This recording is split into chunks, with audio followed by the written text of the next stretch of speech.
No verão de 1960, quando eu era estudante de antropologia na Universidade da Califórnia, em Los Angeles, fiz várias viagens ao sudeste a fim de coligir informações sobre as plantas medicinais utilizadas pelos índios do local.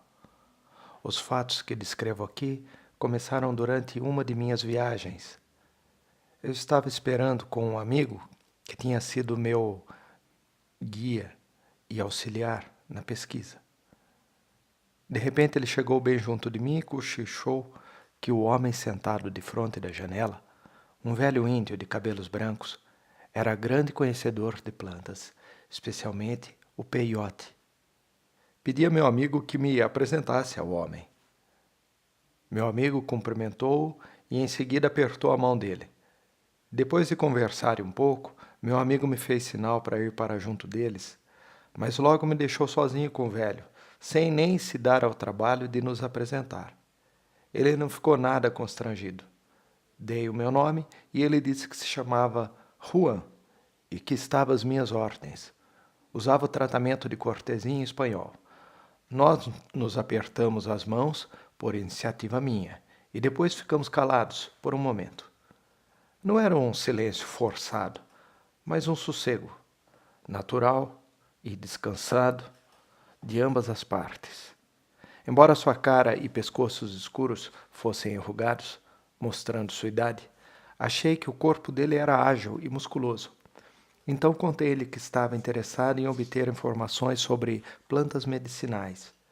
Embora, na verdade, eu fosse quase totalmente ignorante a respeito do peiote, fiz de conta que sabia muita coisa a respeito, sugerindo até que seria vantajoso para ele conversar comigo.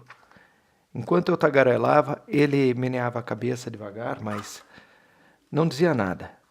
Eu evitava os olhos dele e acabamos ficando os dois num silêncio total. Por fim, depois do que pareceu muito tempo, Dom Juan levantou-se e ficou olhando pela janela. O ônibus dele tinha chegado. Despediu-se e saiu da estação. Fiquei aborrecido por ter falado tolices com ele e por ter sido penetrado por aqueles olhos extraordinários. Quando meu amigo voltou, procurou consolar-me por não ter conseguido aprender nada com Dom Juan. Explicou que o velho muitas vezes ficava calado ou não se metia, mas o efeito perturbador daquele primeiro encontro não passou muito facilmente. Fiz questão de descobrir onde morava Dom Juan e depois visitei-o várias vezes. Em todos os encontros, eu procurava levá-lo a falar sobre o peiote, porém sem sucesso. Mas nós nos tornamos bons amigos, e a minha investigação científica ficou esquecida, ou pelo menos foi novamente dirigida para canais que ficavam a um mundo de distância de meu propósito original.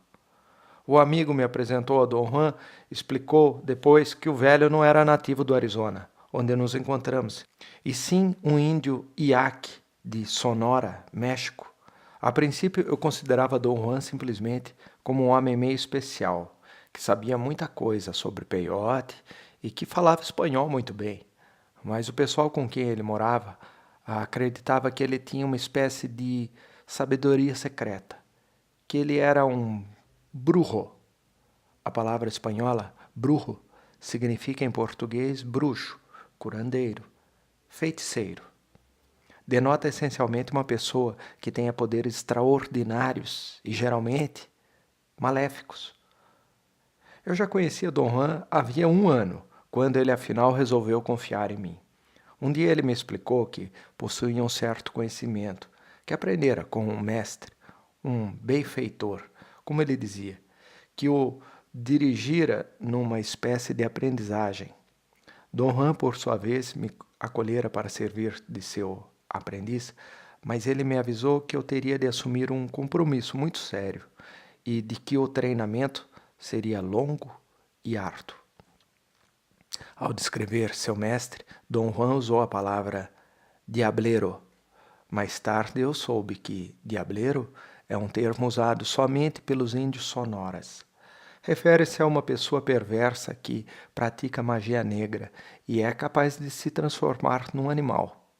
Um pássaro, um cão, um coiote ou qualquer outra criatura. Em uma de minhas idas a Sonora, eu tive uma experiência estranha, que ilustra as reações dos índios para com os diableiros. Eu estava dirigindo de noite em companhia de 2 amigos índios quando vi um animal que parecia ser um cão atravessando a estrada. Um de meus companheiros disse que não era um cão, e sim um enorme coiote. Diminuí a marcha, parei à margem da estrada para olhar bem para o animal.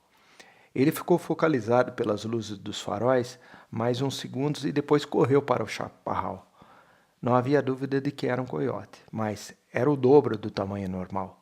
Falando muito agitados, meus amigos concordaram que era um animal muito singular e um deles sugeriu que podia ser um diableiro. Resolvi utilizar uma versão dessa experiência para interrogar os índios daquela região a respeito de suas crenças na existência de diableiros. Conversei com muita gente, contando a história e fazendo perguntas. As 3 conversas que o seguem indicam o que eles sentiam. Você acha que foi um coiote? Choi, perguntei a um rapazinho depois de ele ouvir a história. Quem sabe? Um cão sem dúvida. Grande demais para um coiote. Acha que pode ter sido um diableiro? Isso é tudo besteira. Não existem essas coisas. Por que diz isso? Choi. As pessoas imaginam coisas. Aposto que se você tivesse pegado aquele animal, teria visto que era um cachorro. Certa vez eu tinha negócios em outra cidade, me levantei de madrugada e acerrei um cavalo. Quando eu estava saindo, vi na estrada uma sombra escura, que parecia um animal imenso. Meu cavalo empinou, lancei-me fora da sela. Também fiquei bem assustado, mas quando fui ver, a sombra era uma mulher caminhando para a cidade. Quer dizer, Choi, que você não acredita que existem diableiros? Diableiros. O que é um diableiro? Diga-me, o que é um diableiro? Não sei, Choi. Manuel, que estava comigo naquela noite, disse que o coiote podia ser um diableiro. Talvez possa dizer-me o que é um diableiro. Dizem que um diableiro é um bruxo que se transforma em qualquer forma que ele queira adotar. Mas todo mundo sabe que isso é besteira pura. Os velhos daqui estão cheios de histórias de diableiros. Você não encontra essas coisas entre nós, jovens. Que tipo de animal acha que foi, Dona Luz? Perguntei a uma mulher de meia idade. Só Deus pode saber ao certo, mas não creio que tenha sido um coiote. Há coisas que parecem ser coiote, mas não são. O coiote estava correndo ou estava comendo. Estava parado de pé a maior parte do tempo, mas quando eu o vi, logo no começo, acho que estava comendo alguma coisa. Tem certeza de que não estava carregando nada na boca? Talvez estivesse, mas diga-me, isso faria alguma diferença? Faria sim. Se estivesse carregando alguma coisa na boca, não era um coiote. O que era então? Um homem ou uma mulher? Como é que a senhora chama essas pessoas, Dona Luz? Não respondeu. Continuei a lhe perguntar, mas sem nada conseguir. Mas, por fim, ela disse que não sabia. Perguntei-lhe se essas pessoas eram chamadas diableiros, e ela respondeu que diableiro era um dos nomes que lhes eram dados. Conhece algum diableiro? Perguntei. Conheci uma mulher, respondeu ela. Foi morta. Aconteceu quando eu era menininha. Dizem que a mulher se transformava numa cadela. Uma vez um cachorro entrou na casa de um homem branco para roubar queijo. O homem matou o cão com uma espingarda. E no mesmo momento em que o cachorro morreu na casa do branco, a mulher morria na sua cabana. Os parentes dela se reuniram e foram ao branco pedir indenização. O homem pagou um bom dinheiro por tê-la matado. Como é que eles puderam pedir indenização se ele só matou um cachorro? Disseram que o branco sabia que não era um cão, pois havia outras pessoas com ele. Todos viram que o cão se punha de pé nas patas traseiras como um homem para alcançar o queijo, que estava numa bandeja pendurada no teto. Os homens estavam esperando o ladrão porque o queijo do branco era roubado todas as noites, e assim o homem matou o ladrão sabendo que não era um cachorro. E hoje existem diableiros, Dona Luz? Essas coisas são muito misteriosas. Dizem que não há mais diableiros, mas eu duvido, pois um membro da família de um diableiro tende a aprender o que o diableiro sabe.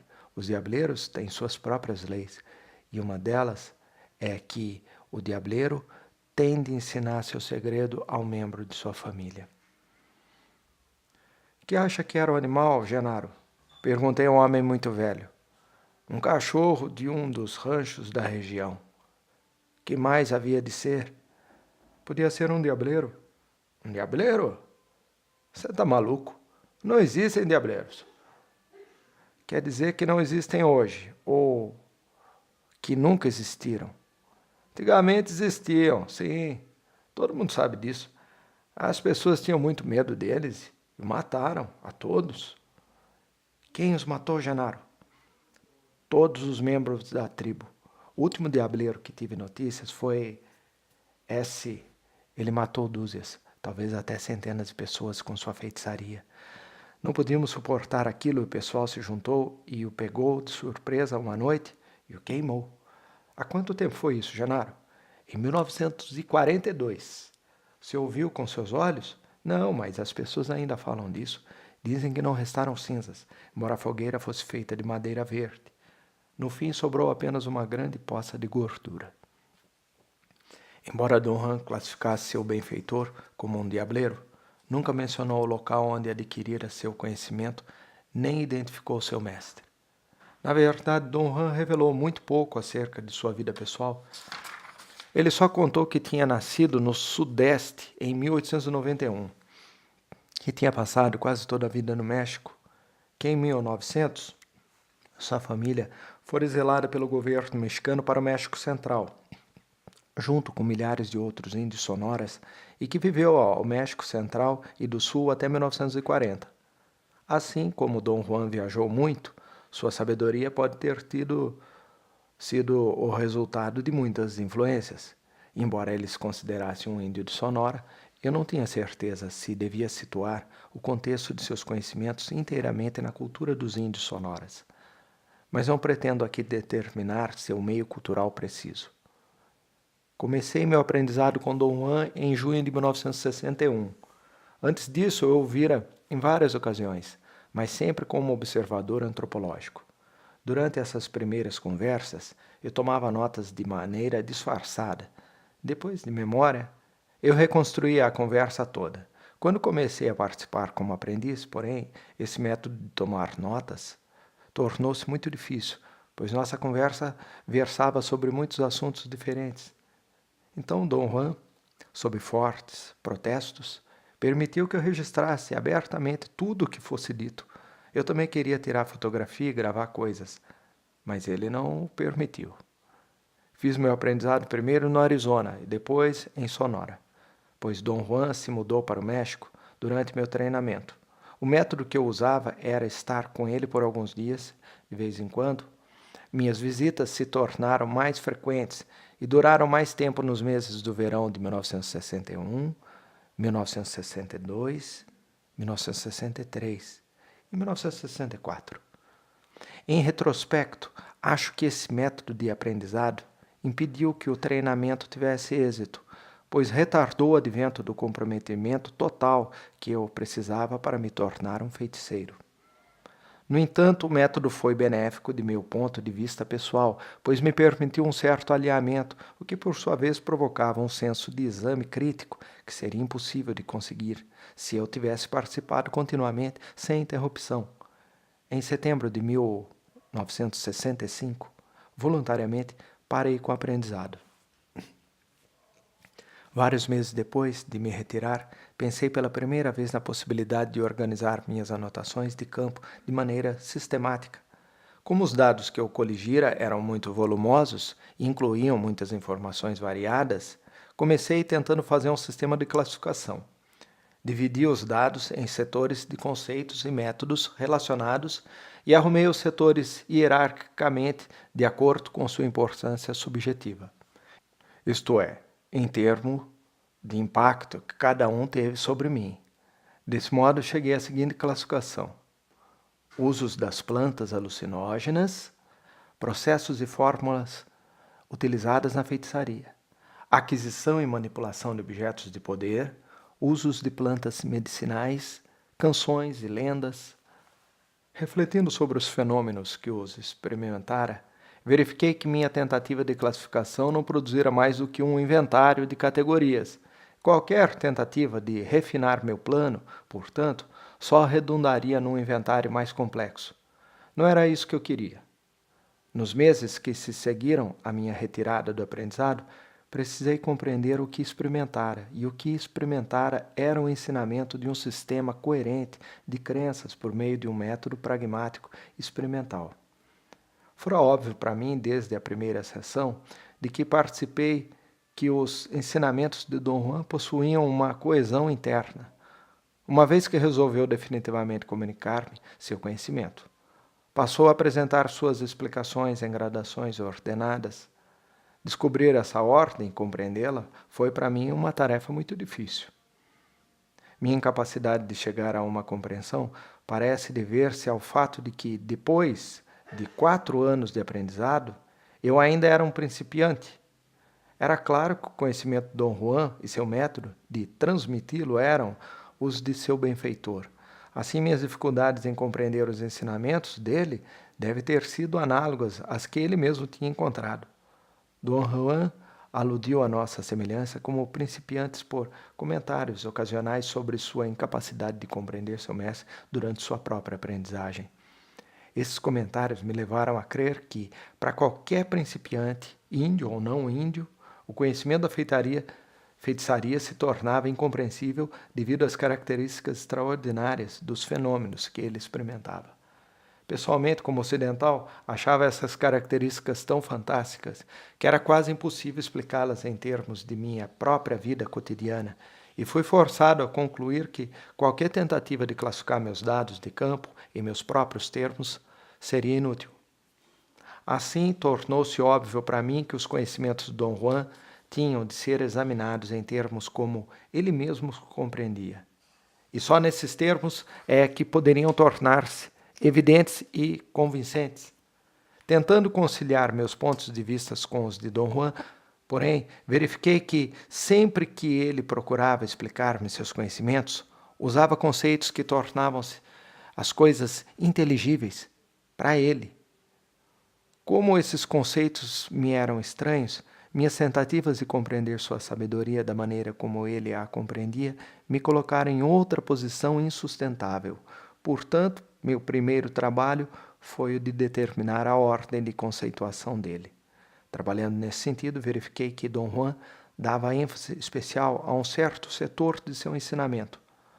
Para ser preciso, as utilizações das plantas alucinógenas. Baseando-me nisso, repassei todo o meu esquema de categorias.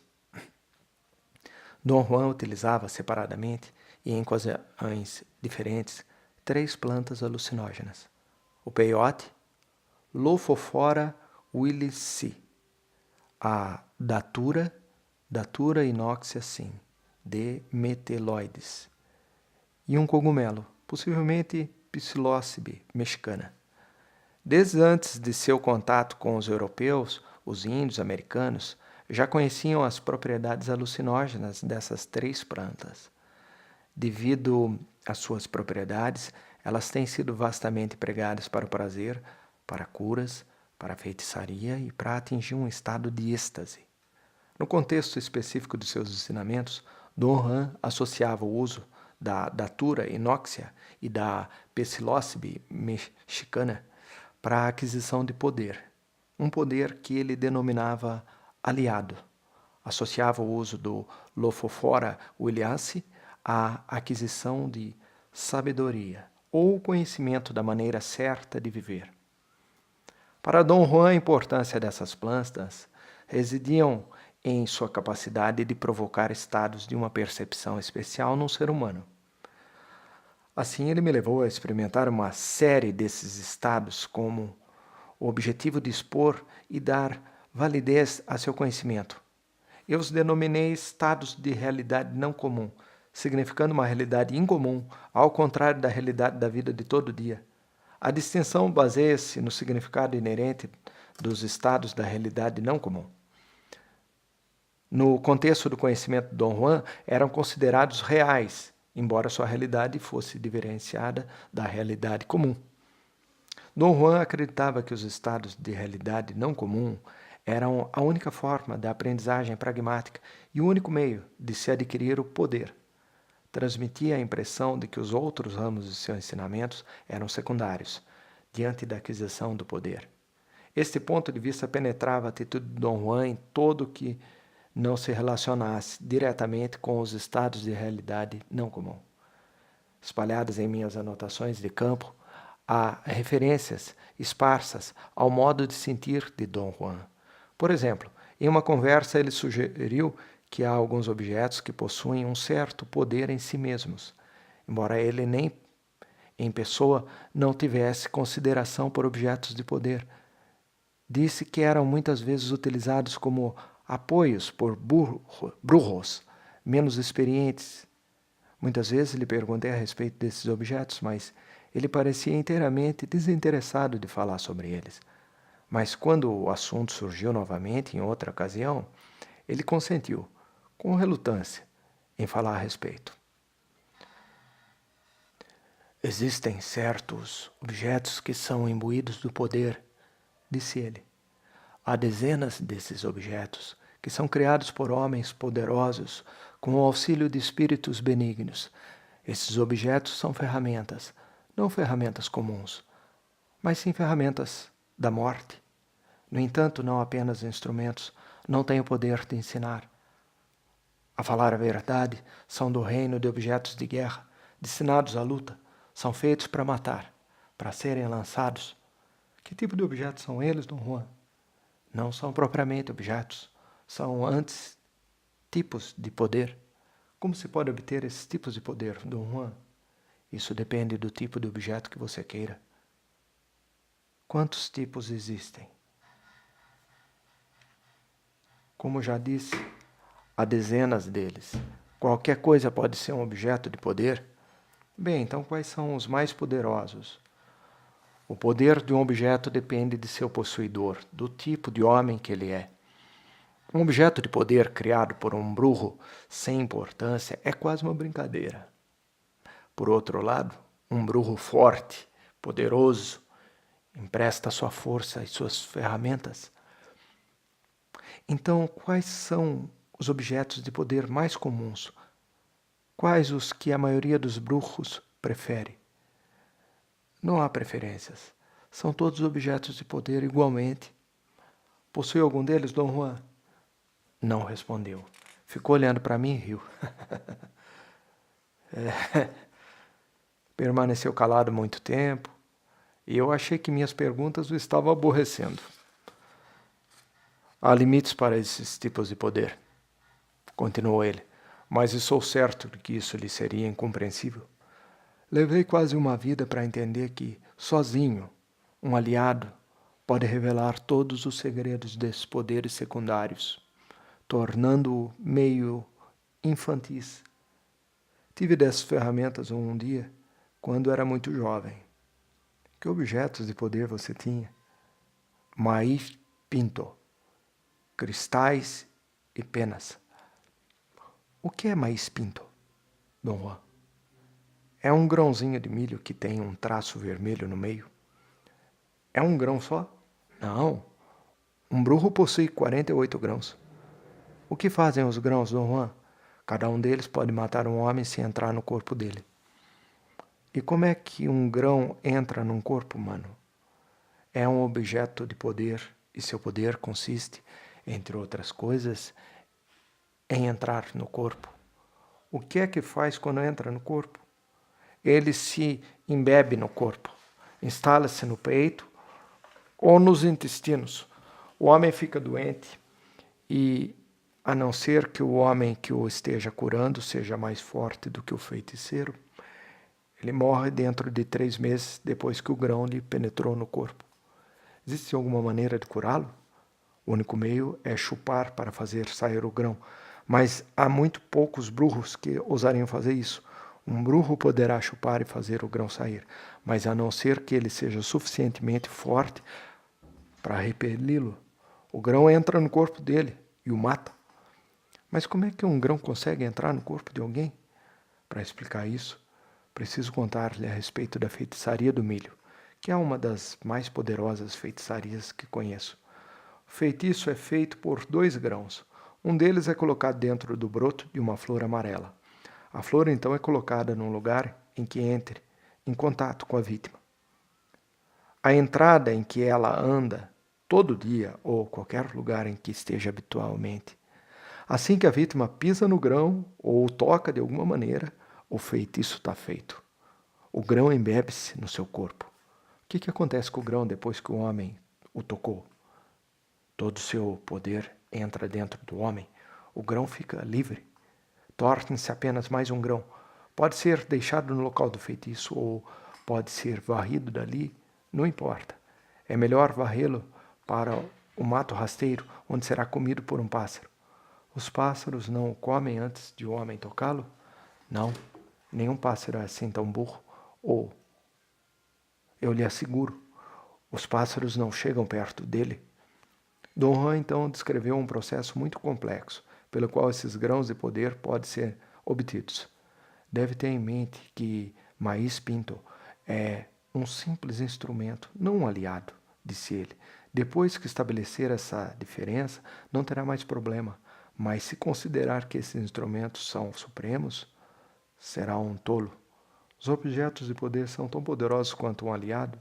Perguntei. Dom Juan riu com desprezo antes de responder. Parecia que ele estava se esforçando muito para ser paciente comigo. Mas Pinto, cristais e penas são simples brinquedos comparados com o aliado, disse ele. Esses objetos de poder só são necessários quando o homem não tem aliado. É uma perda de tempo procurá-los, especialmente no seu caso. Você devia estar procurando arranjar um aliado. Quando conseguir, há de compreender o que lhe digo agora. Os objetos de poder são como uma brincadeira de criança. Não me interprete mal, Dom Juan. Protestei eu. Quero ter um aliado, mas também desejo saber tudo o que puder. Você mesmo já disse que saber é poder. Não, disse ele, com ênfase. O poder reside no tipo de poder que a gente tem. De que adianta saber coisas inúteis? No sistema de crenças de Dom Juan, a inquisição de um aliado significava exclusivamente a exploração dos estados de realidade não comum que ele produzia em mim pela utilização de plantas alucinógenas. Ele acreditava que, concentrando-me nesses estados e omitindo outros aspectos do conhecimento que ele ensinava, eu chegaria a uma visão coerente dos fenômenos que eu experimentara. Por isso, dividi este livro em 2 partes. Na primeira, apresento passagens de minhas anotações de campo que tratam dos estados de realidade não comum que experimentei em meu aprendizado. Como dispus minhas notas para servirem à continuidade da narração, elas nem sempre estão em ordem cronológica. Sempre escrevi minha descrição de um estado de realidade não comum vários dias depois de o ter experimentado, esperando até ser capaz de tratá-lo com calma e objetividade. Mas as minhas conversas com Dom Juan eram anotadas assim que ocorriam, logo após cada estado de realidade não comum. Portanto, minhas descrições dessas conversas precedem a plena descrição de uma experiência. Minhas anotações de campo revelam a versão subjetiva do que eu percebi enquanto tinha a experiência. Essa versão é apresentada aqui assim como eu a narrara a Dom Juan, que exigia uma rememoração completa e fiel de todos os detalhes e a narração completa de cada experiência. No momento de anotar essas experiências, acrescentei detalhes secundários para procurar retratar o ambiente total de cada estado de realidade não comum. Queria descrever o impacto emocional que experimentara o mais completamente possível. Minhas anotações de campo revelam ainda o conteúdo do sistema de crença de Dom Juan. Condensei longas páginas de perguntas e respostas entre Dom Juan e eu, a fim de não ter de reproduzir as repetições das conversas, mas também desejo refletir com precisão o estado de espírito geral de nossas conversas, e por isso só suprimi os diálogos que em nada contribuíam para a minha compreensão de seu método de conhecimento. As informações que Dom Juan me dava sobre seu método de conhecimento eram sempre esporádicas, e para cada explicação da parte dele, havia sempre horas de perguntas de minha parte. Não obstante, houve inúmeras ocasiões em que ele expôs seu conhecimento livremente. Na segunda parte desse livro, apresento uma análise estrutural baseada exclusivamente sobre os dados expostos na primeira parte. Em minha análise, procuro justificar as seguintes premissas. 1. Dom Juan apresentava seus ensinamentos como um sistema de pensamento lógico. 2. O sistema só fazia sentido quando examinado à luz de suas unidades estruturais. E 3. O sistema era concebido para dirigir um aprendiz a um nível de conceituação que explicava a ordem dos fenômenos que ele experimentava.